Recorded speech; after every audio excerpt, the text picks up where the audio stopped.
Hey guys, Mr. Backerberg here. In this video, we're going to approximate limits graphically. So sometimes we run into limits where we don't really have a whole lot of algebraic techniques available to us, or it might not be super apparent what we should try to do in order to evaluate the limit. But as we take a look at this one, we've got the limit of 1 plus x being raised to the power of 1 divided by x.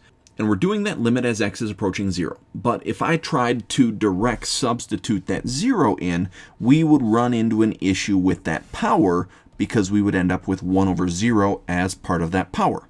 So what we're going to do is we're going to take this expression and we're going to type that into our calculator to get a picture of what the graph would look like. So in my calculator, I already have that typed in. If I hit graph, I end up with a picture that looks something like this. Now I'm looking at the limit as x is approaching 0. So I want to find the x value of 0 right in the middle of my picture, and I'm going to zoom in on it so that I can get a better look as to what's happening. Now my calculator shows that there's a hole in the graph or some sort of issue happening in the graph, and that's because we can't actually plug 0 into this expression.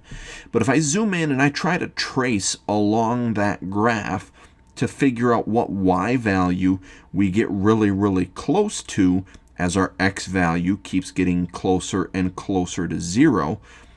Here I've got an x with some scientific notation, so I know that's going to be a really small number.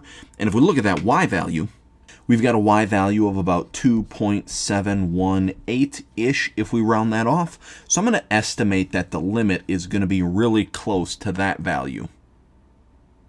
Taking a look at this example, we've got the limit of the sine of x over x as x is approaching 0.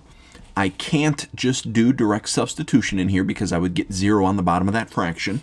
I also don't have a ton of other algebraic techniques that I might be able to use in order to help me with this one. So we're going to look at a picture of the graph.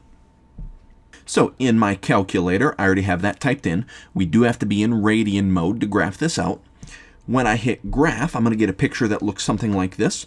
I want to look at what's happening as we get really close to 0. So I'm going to find that x value of 0, and I'm going to try to zoom in on the picture, and I'm going to zoom and trace to try to help me approximate what that limit would be.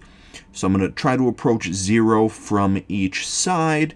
Looks like I get 0.99 or 0.999.